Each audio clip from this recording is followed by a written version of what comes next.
गॅसवरती ठेवलेली आहे कढई. कढईमध्ये मी टाकले 2 चमचे तेल. मी प्रशांतजींना डब्बा बनवते. सकाळी सकाळी तेल गरम झाल्यानंतर त्यात टाकले अर्धा टीस्पून जिरं. जिरं छान असं फ्राय होऊ दिल्यानंतर 7-8 हिरव्या मिरच्या मी कट करून घेतलेल्या होत्या, त्या मिरच्याही त्याच्यामध्ये टाकल्या आणि त्यानंतर 7-8 लसणाच्या पाकळ्या घेतल्या होत्या, त्याही टाकल्या आणि ते छान परतल्यानंतर अर्धा टीस्पून मीठ टाकला. हिंग, कारण मेथीच्या भाजीला हिंग खूप गरजेचा असतो. स्वच्छ धुतलेली मेथीची भाजी मी इथे टाकली आणि कुठलीही पालेभाजी एकदा वाफ बसू द्यायची खाली आणि नंतर त्यात मीठ टाकायचं, म्हणजे आपला मीठ टाकायचा अंदाज चुकत नाही. तर मी दोन्ही बाजूने अशी भाजी खालीवर करून घेतली, म्हणजे मला त्यानुसार अंदाज येईल आणि मग मी त्याच्यामध्ये मीठ टाकेल. तर चवीनुसार मीठ टाकलं. मेथीची भाजी तशी कोवळीच होती, तरी पण मी थोडंसं, अगदी थोडं, अर्धा कप पाणी टाकून दिलं शिजायला, कारण की थोडेसे देठ असे शिजलेले छान वाटतात, म्हणून मग अर्धा कप पाणी मी याच्यामध्ये घालणार आहे शिजायला. मेथीची भाजी आम्हाला दोघांनाही खूप आवडते. हे बघा, मी इथे अर्धा कप पाणी टाकलं आणि गॅसची फ्लेम लो ठेवून म्हटलं शिजू देऊ आता भाजी. तोपर्यंत डब्बा वगैरे पुसून घेतला त्यांचा. भाजी शिजत आल्यानंतर मी टाकलं शेंगदाण्याचं कूट. मेथीच्या भाजीत अर्धाळे सगळे शेंगदाणे छान लागतात मला तरी, पण प्रशांतजींना असा बारीक कूट टाकलेलीच भाजी आवडते, त्यामुळे माझ्याकडे भाजलेल्या शेंगदाण्यांचा कूट होता, तो कूट मी टाकला आणि छान अशी भाजी हलवून दिली. मेथीची भाजी बाजरीच्या भाकरीबरोबर खूप छान लागते आणि माझी आई तर कुठल्याही पालेभाजीवर वरून कच्चं तेल घेऊन खाते. इव्हन मी पण लहानपणी खायची, पण आता नाही राहिली ती सवय. तर मेथीची भाजी शिजत असताना जो वास येतो ना, तो मला खूप आवडतो. खूप छान वास दरवळत होता आणि इथे भाजी माझी बनून तयार आहे. प्रशांतजींना डब्यासाठी मी आज मेथीची भाजी आणि पुलके देते. मी त्यांना एकदम छोटे छोटे 4 पुलके, म्हणजे आपल्या 2 मोठ्या पोळ्या या मापात 4 पुलके बनवून त्यांना मी डब्बा पॅक केला. आणि ह्या माझ्याकडे ना खूप सगळ्या शॉल जमा झाल्या. कोणी आपल्याला देतं ना शॉल सत्कार करता, प्रशांतजींना आलेल्या आहे बऱ्याचशा, काही मला आलेल्या आहे. तर मी म्हटलं आता ह्या शॉल ठेवून काय करायचं. ऍक्च्युली काल ना मी प्रशांतजींच्या साईटवर गेले होते संध्याकाळच्या वेळेला, रविवारी बघा, म्हणजे कालच. तर थंडीची वेळ होती आणि बरेच सिनियर सिक्युरिटी गार्ड होते तिथं. ते बिचारे असा शेकोटी करून शेकत होते. मग माझ्या सहज डोक्यात आलं, म्हणून मी ह्या सगळ्या शॉल काढल्या आणि प्रशांतजींना म्हटलं की आजचा दिवस खूप शुभ आहे, तर तुमच्या साईटवर जेवढे सिक्युरिटी गार्ड आहे ना त्यांना ह्या शॉल वाटून द्या. म्हणून मी आता ह्या पिशवीमध्ये पॅक करून प्रशांतजींकडे देत आहे. सियावर रामचंद्र की जय, प्रभू श्री रामचंद्र की जय. आपल्याला सगळ्यांना माहिती आहे आजचा दिवस आपल्या संपूर्ण भारतीयांसाठी खूप म्हणजे खूप असा आनंदाचा आहे, उत्साहाचा आहे. आज जी घटना घडते म्हणजे किती वर्षानुवर्षापासून त्या गोष्टीची आतुरतेने संपूर्ण विश्व वाट बघत होतं असं म्हणायला काय हरकत नाही. आज अयोध्येमध्ये प्रभू श्री रामचंद्रांच्या मूर्तीची प्राणप्रतिष्ठा होत आहे. तर जे लोक आज अयोध्येमध्ये जाऊ शकले, त्या कार्यक्रमाला सहभागी होऊ शकले, ते खरोखरच खूप भाग्यवान आहे असं मी म्हणेन. पण चला, आपण आपापल्या घरी राहून सुद्धा आजचा हा दिवस खूप आनंदाने साजरा केला पाहिजे, कारण हा आनंद म्हणजे शब्दात व्यक्त करणं शक्यच नाही, इतकी ही आनंदाची गोष्ट आहे. प्रभू श्री रामचंद्र हे पुरुषोत्तम आहेत, आपल्याला सगळ्यांना माहितीच आहे त्यांची जीवनगाथा. तर भगवंताने वेगवेगळ्या रूपामध्ये येऊन मधून, रामायणामधून, महाभारत मधून आपल्याला या सगळ्या गोष्टींची कल्पना आहे की भगवंताने या धर्तीवर वेगवेगळ्या रूपामध्ये येऊन आपलं कार्य केलं. तर आजचा हा शुभ दिवशी आमच्या सोसायटीमध्ये देखील साजरा केला जातोय. आजचा हा दिवस सोसायटीमध्ये कार्यक्रम आहे, त्यासाठी रंग पण ठेवला होता की ऑरेंज किंवा लाल रंगाचे तुम्ही कपडे परिधान करायचे. तर माझ्याकडे ही ऑरेंज कलरची साडी होती, मी ती साडी घातली, छान अशी तयार झाली, कारण की ही एक प्रकारची दिवाळीच आहे. तुम्ही बघू शकता माझ्या चेहऱ्यावर मला किती आनंद होतोय.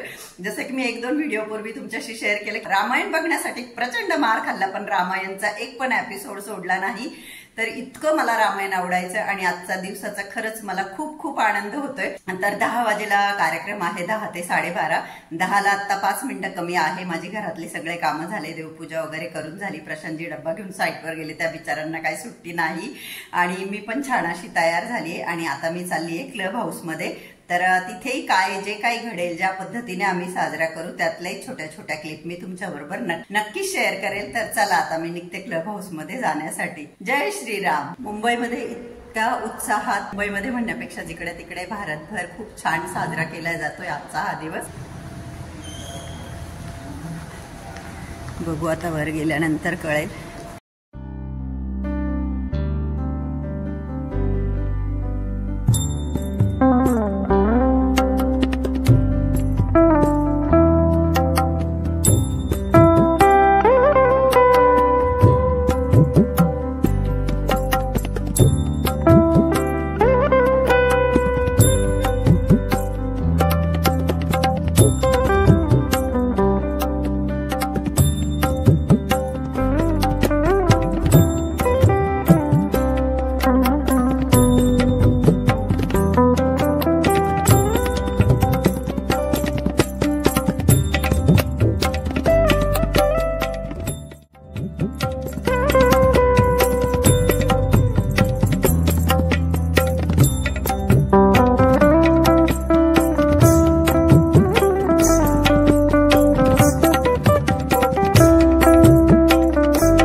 भक्ति साम्राज्य या भक्ति साम्राज्य के शुरू करके ये मोक्ष को जाने के लिए वो उपलब्धि होता है। सोसायटीमध्ये जे गुरुजी येतात गणपती बाप्पाच्या मूर्तीची रोज पूजा करण्यासाठी, तेच गुरुजी असावेत हे त्यांनी आधी तेलुगूमध्ये सांगितलं. मग त्यांना सांगण्यात आलं की हिंदीमध्ये पण सांगा. मग त्यांनी हिंदीमध्ये सांगितलं, जर तुम्हाला मोक्षाची प्राप्ती करायची असेल तर एकमेव मार्ग आहे, ते म्हणजे प्रभू श्री रामांच्या नामाचे नामस्मरण करणे. जय श्रीराम जय श्रीराम, थोडक्यात म्हणजे राम नाम जपणे. तर हळूहळू संपूर्ण हॉल भरला. तुम्ही बघाल शेवटी संपूर्ण हॉल एकदम खचाखच भरला ना म्हणतो, असं झालं होतं शेवटी. तर खूप छान फुलांनी डेकोरेशन केलं. आणि ज्या वेळेस आपले पंतप्रधान श्री नरेंद्र मोदीजी प्रभू श्री रामचंद्रांची प्राणप्रतिष्ठा करत होते, त्यावेळेस सगळे कार्यक्रम बंद ठेवून आम्ही फक्त स्क्रीनवर बघून अयोध्येमध्ये जी काही प्राणप्रतिष्ठापनेची पूजा वगैरे झाली ती सगळी आम्ही बघत होतो.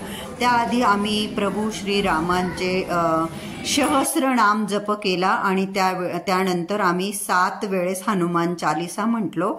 आणि गुरुजींनी बरंच काही सांगितलं, पण ते मोस्टली ते तेलुगूमध्येच बोलत होते. तर हे बघा किती सुंदर प्रभू श्रीरामांचं रूप. डोळे बघा, डोळे किती सुंदर, किती असं वाटतं की बघता येते आपल्याकडे. ज्या वेळेस प्रभू श्रीरामांची मूर्ती अशी दाखवण्यात आली स्क्रीनवर, सगळ्यांनी एकाच वेळी जय श्रीराम असा त्यांच्या नामाचा घोष केला. खूप छान कार्यक्रम साजरा करण्यात आला. अनेक बायका घरून प्रसाद घेऊन आल्या होत्या, पण इकडचा प्रसाद जरा वेगळ्या पद्धतीचा असतो. आणि हा मी घेतलेला आहे प्रसाद. तर हे गुळाचं पाणी आहे आणि इकडे ना आंबट भात केला जातो प्रसादाला, ऑरेंज, बनाना आणि शिरा. तर हा मी प्रसाद घेतलेला आहे. तर प्रसादाची वाटप चालली इथे.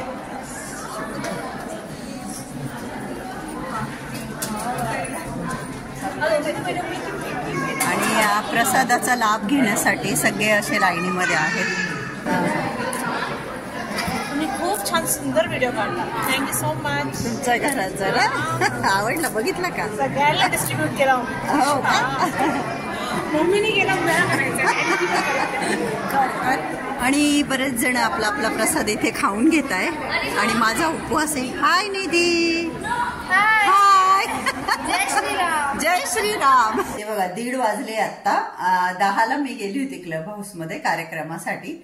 तर आता जवळजवळ 1:30 वाजलाय. आणि माझा सोमवार असतो तर मी गुळाचा चहा पिते, परंतु आज तोही नव्हती पिली. तर आतापर्यंत मी काहीच घेतलं नाही आणि मला भूकही लागली नाही.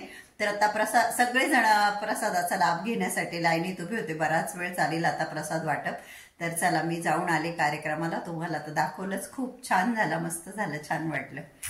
जरी 2 वाजत आले असले तरी पण गुळाचा चहा मात्र मी पिणारच. आणि खूप सगळ्या मैत्रिणी म्हणतात तुझ्यामुळे आम्ही गुळाचा चहा प्यायला लागलो, पण तुम्ही माझ्या इतक्या क्वांटिटीमध्ये नका पिऊ, थोडाच प्या. ओके. चला, तुम्हाला सगळ्यांना आजच्या दिवसाच्या खूप खूप शुभेच्छा. जय श्रीराम. सियावर रामचंद्र की जय. आजपासून आपण प्रभू श्रीरामांचा खूप नामाचा जप करू. जय श्रीराम.